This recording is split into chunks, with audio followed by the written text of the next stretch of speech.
आज की इस वीडियो में हम सॉल्व करने वाले हैं क्लास 8 की एनसीईआरटी मैथमेटिक्स का एक्सरसाइज 1.1। अगर आपने इससे रिलेटेड इंट्रोडक्शन वीडियोज नहीं देखे हैं तो जाकर हमारे चैनल पर आप उसको देख सकते हैं। हमने इसके लिए सारे इंट्रोडक्शन वीडियोज अपलोड कर दिए हैं। तो पहला क्वेश्चन दिया हुआ है इसमें, using appropriate property find this. तो पहले क्वेश्चन में दो पार्ट है, दोनों पार्ट हम लोग सॉल्व करने वाले हैं। तो इसका पहला पार्ट है -2/3 multiplied by 3/5 plus 5/2 minus 3/5 into 1/6। तो इसमें हमको रेशनल नंबर की प्रॉपर्टीज लगाकर सॉल्व करने हैं। तो देखिए, इसको हम लोग सिंपली चाहे तो जैसे है वैसे ही मल्टीप्लाई करके फिर ऐड करके सब्ट्रैक्ट करके हम लोग सॉल्व कर सकते हैं, लेकिन हम लोग कोशिश करेंगे कि जहां जहां पर रेशनल नंबर की प्रॉपर्टीज लगेंगी उसको हम लोग लगाते हुए सॉल्व करेंगे, क्योंकि क्वेश्चन में बोला गया है using appropriate property find this. यहां पर ये दोनों मल्टीप्लीकेशन में हैं और यहां पर ये दोनों मल्टीप्लीकेशन में हैं, और यहां पर भी 3/5 है और यहां पर भी 3/5 है। तो सबसे पहला काम हम लोग क्या करेंगे कि इसको हम लोग इसके साथ लाकर लिख देंगे। तो पहले हम लोग रीग्रुपिंग करेंगे, इसको हम लोग इधर लिख लेते हैं और 5/2 को बाद में कर लेते हैं। -2/3 मल्टीप्लाइड बाई 3/5 और इसको पहले लिख लेते हैं -3/5 मल्टीप्लाइड बाई 1/6 और बाद में लिख देते हैं 5/2 को।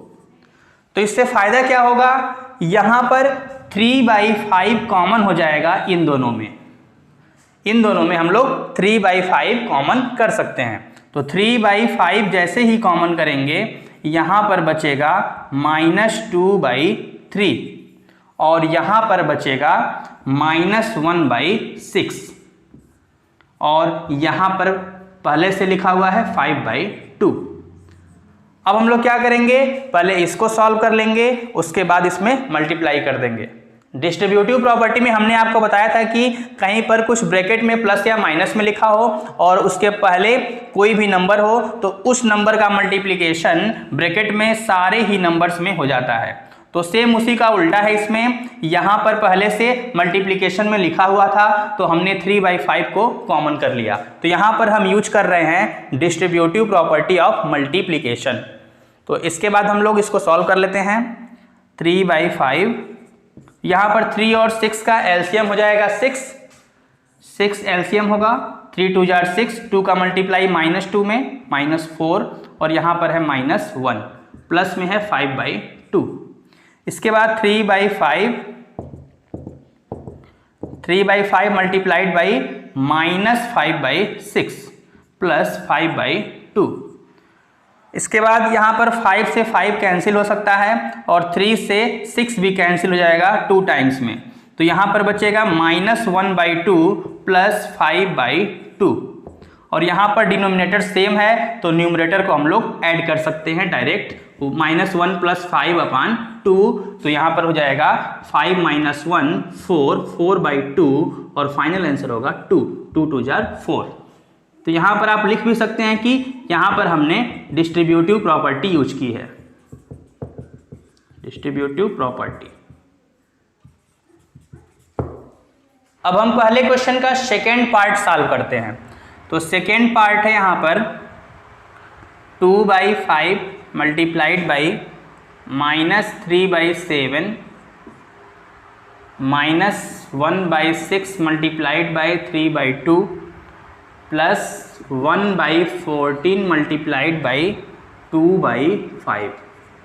तो ठीक पहले क्वेश्चन के जैसे ही यहाँ पर भी है, यहाँ पर भी ये दोनों मल्टीप्लिकेशन में हैं, ये दोनों मल्टीप्लिकेशन में हैं और यहाँ पर ये दोनों मल्टीप्लिकेशन में हैं। तो यहाँ पर आप देख सकते हैं कि 2/5 यहाँ पर भी है और 2/5 यहाँ पर भी है। तो सबसे पहले हम क्या करेंगे, रीग्रुपिंग कर लेते हैं। 2/5 वाले को दोनों को एक साथ कर लेते हैं और ये बीच वाले टर्म को हम लोग बाद में लिख लेते हैं। तो सबसे पहला काम क्या करेंगे, 2/5 मल्टीप्लाइड बाई -3/7 और इसको लिख लेते हैं पहले 1/14 मल्टीप्लाइड बाई 2/5 और इसको बाद में लिख लेते हैं -1/6 मल्टीप्लाइड बाई 2। अब इसके बाद क्या करेंगे, इन दोनों में 2/5 कॉमन कर सकते हैं, तो यहाँ पर भी डिस्ट्रीब्यूटिव प्रॉपर्टी फॉलो हो रही है।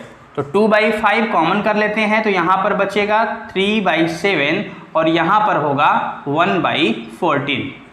और यहाँ पर हम लोग 3 से 6 को कैंसिल कर सकते हैं 2 टाइम्स में, तो इसको लिख सकते हैं 1/4। अब इसके बाद क्या करेंगे, 2/5।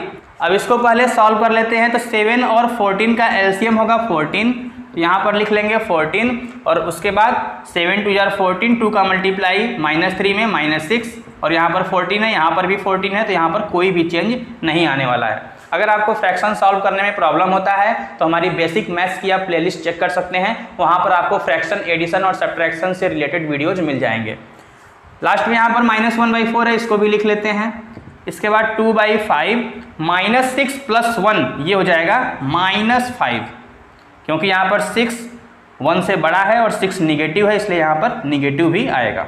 प्लस माइनस से रिलेटेड अगर आपको प्रॉब्लम होती है कि कब एडिशन करने पर प्लस होता है, कब माइनस होता है, इससे रिलेटेड वीडियोज भी हमारे बेसिक मैथ्स की प्लेलिस्ट में आपको मिल जाएंगे, तो वहाँ से आप जाकर देख सकते हैं। तो -5/14 और यहाँ पर है -1/4। अब यहाँ पर 5 से 5 कैंसिल हो सकता है और 2 से 14 कैंसिल हो सकता है 7 टाइम्स में, तो यहाँ पर बचेगा -1/7 और यहाँ पर है -1/4। अब यहाँ पर 7 और 4 का एलसीएम हो जाएगा 28। सॉल्व कर लेते हैं, तो 7 से डिवाइड करेंगे तो 4 आएगा, 4 का मल्टीप्लाई -1 में तो -4। और ठीक इसी तरीके से 4 से इसको डिवाइड करेंगे आएगा 7, 7 का मल्टीप्लाई 1 में -7, तो ये आंसर हो जाएगा -4 - 7 = -11। ओके, तो -11/28 इसका आंसर हो जाएगा। सेकेंड क्वेश्चन है, right the additive inverse of each of the following. तो एडिटिव इनवर्स कैसे बताते हैं, इसके बारे में हमने आपको पिछली वीडियोज में बता दिए हैं। तो हमसे पूछा गया है सबसे पहले एडिटिव इनवर्स ऑफ 2/8। 2/8 का एडिटिव इनवर्स क्या होगा। एडिटिव इनवर्स निकालने के बारे में हमने आपको ये बताया था कि कभी भी एडिटिव इनवर्स पूछा जाए तो आपको क्या करना है, जो भी नंबर दिया रहे उसका साइन चेंज कर दीजिए। अगर प्लस है तो माइनस, माइनस है तो प्लस। तो 2/8 का एडिटिव इनवर्स होगा -2/8। सिंपली इसका हम लोग साइन चेंज कर देंगे। ऐसे ही इसके सेकेंड पार्ट में पूछा हुआ है एडिटिव इनवर्स ऑफ -5/9, तो इसका भी हम लोग साइन चेंज कर देंगे, माइनस में है तो प्लस में हो जाएगा 5/9।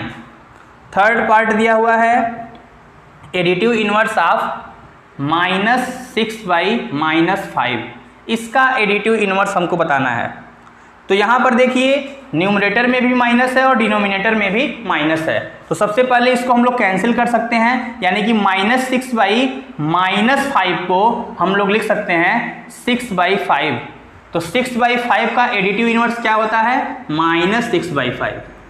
ओके, उम्मीद करते हैं आपको समझ में आ गया होगा। दोनों निगेटिव है तो यहाँ पे माइनस साइन कैंसिल हो सकता है, तो ये बन गया 6/5 और 6/5 का एडिटिव इनवर्स होगा -6/5। जस्ट हम लोग साइन चेंज कर देंगे। अगला पूछा गया है एडिटिव इनवर्स ऑफ 2/-9, तो ये भी माइनस में है तो माइनस साइन यहाँ पर हटा देंगे, तो क्या हो जाएगा 2/9। इसका लास्ट पार्ट है एडिटिव इनवर्स ऑफ 19/-6, तो यहाँ पर भी माइनस है तो जस्ट हम लोग माइनस साइन हटा देंगे एडिटिव इनवर्स बताते समय। तो एडिटिव इनवर्स क्या होगा यहाँ पर 19/6। तो इस तरीके से हम लोग एडिटिव इनवर्स बताते हैं। अब हम लोग सॉल्व करते हैं क्वेश्चन नंबर 3।